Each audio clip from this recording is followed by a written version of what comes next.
Hello everyone, আজকে আমি আপনাদের দেখাবো কিভাবে মাইক্রোটিকের ব্যাকআপ নেয় এবং রিস্টোর করে। আজকের ভিডিওতে আমি আপনাদের দেখাবো কিভাবে আলাদাভাবে মাইক্রোটিকের ব্যাকআপ নেয় এবং ব্যাকআপগুলো রিস্টোর করে। তো ব্যাকআপটা আমরা আসলে কেন নেই? ব্যাকআপটা অনেক সময় আমাদের মাইক্রোটিক রাউটার প্রবলেম করে, বা আমরা যখন একটা মাইক্রোটিক থেকে অন্য একটা মাইক্রোটিকে শিফট করি বা চেঞ্জ করতে চাই, তো সেই ক্ষেত্রে আমরা আলাদাভাবে ব্যাকআপ নিয়েও চেঞ্জ করতে পারি বা ফুল ব্যাকআপ নিয়েও চেঞ্জ করতে পারি। তো আমি আপনাদেরকে দুইটাই দেখাবো। চলুন শুরু করা যাক।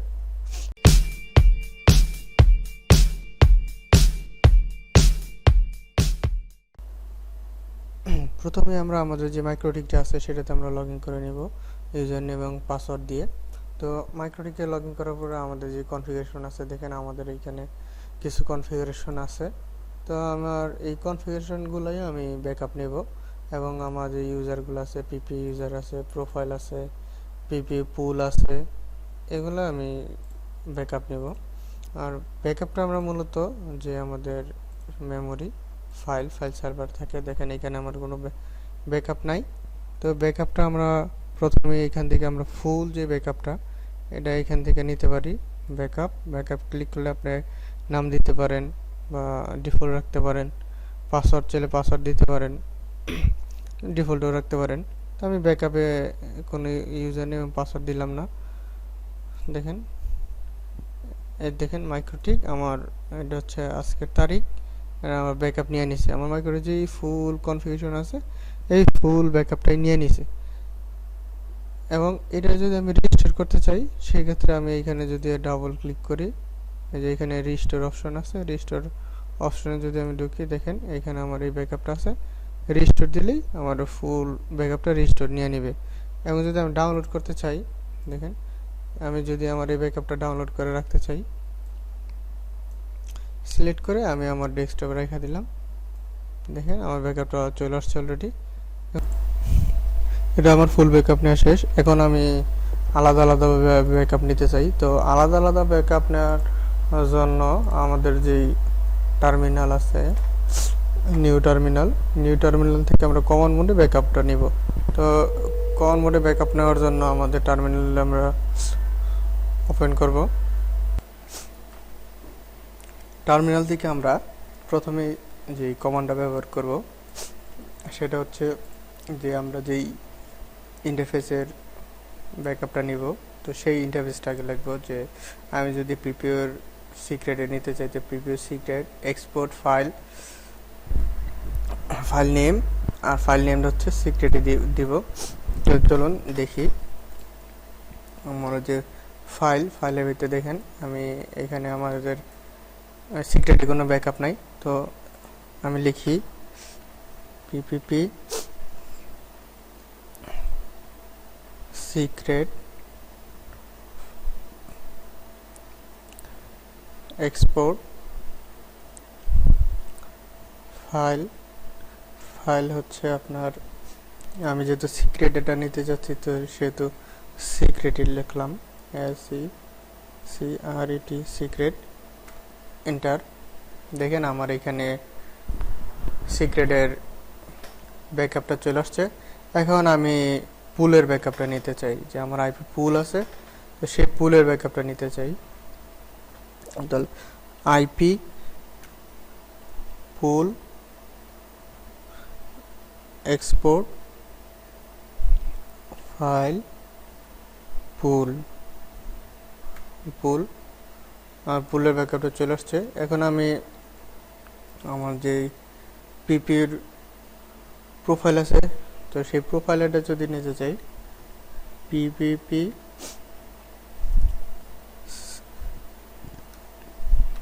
Profile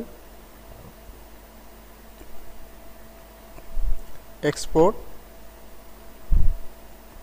file profile enter. দেখেন আমি এখানে তিনটা ব্যাকআপ নিয়েছি, পুল, প্রোফাইল, সিক্রেট। এখন এই তিনটা কনফিগারেশন কি কনফিগারেশন আছে সেটা যদি আমি দেখতে চাই, তাহলে আমি আবার ডাউনলোড করি। দেখেন আমি পুলটা ডাউনলোড করলাম আমার ডেস্কটপে।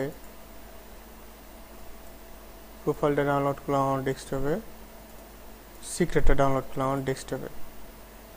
আমি দেখেন আমার এটার ভিতরে কী কী কনফিগারেশন আছে সেটা দেখার জন্য আমি যদি আমার ওপেন করি, সিক্রেট ওপেন করি, দেখেন এই আমার ইউজারগুলো আছে, এই কনফিগারেশনটা আছে। তো আমি যদি এখন রিস্টোর করতে চাই, তো রিস্টোর করার জন্য আমি আবার টার্মিনাল থেকে রিস্টোর করব। টার্মিনাল থেকে রিস্টোরের কমান্ডটা হচ্ছে যে আপনার ইম্পোর্ট ফাইল নেম, আমার যে এখানে ফাইল নেমটা আছে, এই ফাইলের নেমটা আছে পুল, প্রোফাইল, সিক্রেট, এই নামগুলো দিয়ে আমি ইম্পোর্ট করে নেব, মানে রেজিস্টার করে নেব। তো দেখেন আমি এবার ডিলিট করি আমার আমি যে 3টা ব্যাকআপ নিয়েছি, আমি প্রোফাইলের ব্যাকআপ নিয়েছি, প্রোফাইলগুলো ডিলিট করে দিই। সিক্রেটগুলো আমি ডিলিট করে দিই। এরপর হচ্ছে পুলগুলো আমি ডিলিট করে দিতেছি। দেখেন আমি পুলগুলো ডিলিট করে দিলাম। এখন আমার এখানে কোনো কনফিগারেশন নাই, যেগুলো আমি কমন মোড দিয়ে নিলাম, মানে এক্সপোর্ট করলাম। এবার আমি ইম্পোর্ট করব। তো ইম্পোর্ট করার জন্য আমার যে কমান্ডটা ব্যবহার করে সেটা তো আমি আপনাদের দেখাইলাম। ওইটা ছাড়া আমি যে আমার কনফিগারেশনটা ওপেন করছি এখান থেকেও আমরা ইম্পোর্ট করতে পারি। দেখেন আমি যদি আমার এখানে কপি করি আমার কনফিগারেশনটা, দেখেন কপি করলাম। কপি করার পরে আমি যদি আমার রাউটারের টার্মিনাল থেকে পেস্ট করে দেই, তাহলে আমার আগের কনফিগারেশনটা চলে আসবে। দেখেন পিপিপি সিক্রেট, আমার এখানে কোনো কনফিগারেশন নাই।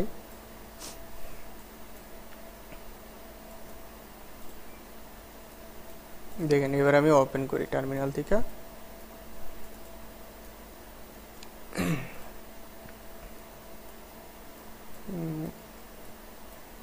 দেখেন টার্মিনাল আমি পেস্ট করলাম।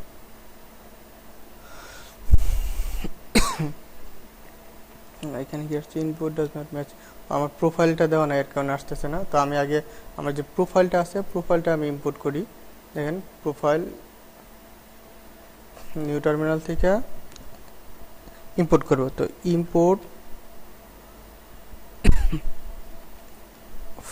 ফাইল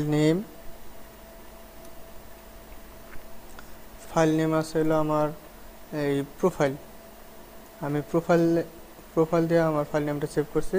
তো প্রোফাইলে আমি এখানে লিখি ইম্পোর্টের এখানে ফাইল নেম প্রোফাইল, দেখেন প্রোফাইল। তো প্রোফাইলে আমি যে ব্যাকআপটা নিছি, তো প্রোফাইলে আসলে কনফিগারেশনটা আসে কিনা দেখি। প্রোফাইল এন্টার দিলাম।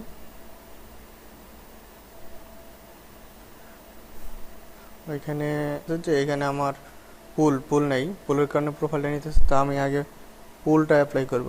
তো ইম্পোর্ট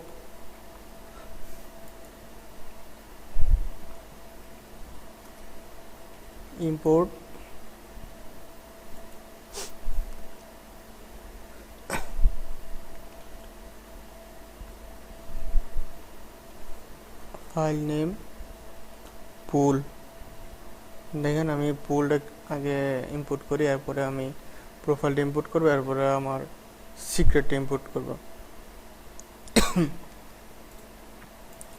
পুল দেখেন আমার এখানে কোনো পুল নাই, তো আমি পুলে ইম্পোর্ট করে ফেলছি অলরেডি। এখানে এবার এন্টার দিই, দেখেন আমার পুলটা চলে আসছে। এখন আমি যদি প্রোফাইলটা দিতে চাই, তো ইম্পোর্ট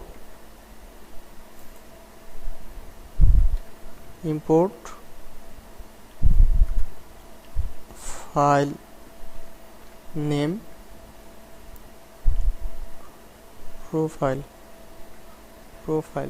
দেখেন আমার এখানে প্রোফাইল চলে আসছে। এর যদি আমি সিক্রেট থেকে আমার ইউজারগুলো দিতে চাই, তাহলে আবার সেম ইম্পোর্ট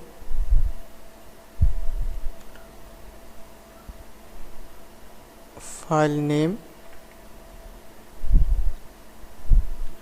সিক্রেট, দেখেন সিক্রেট আমার সিক্রেটগুলো চলে আসছে। তো এইভাবে আমরা কমন মোডে আমাদের কনফিগারেশনগুলো নিতে পারি, অথবা আমার যেই আমি আমার ফাইল থেকে কনফিগারেশনগুলো নিলাম, তো এইগুলো যদি আমি আমার নোটপ্যাডে ওপেন করি, তাহলে সেইখানে আমি দেখতে পারবো যে আমার কি কি কনফিগারেশন আছে।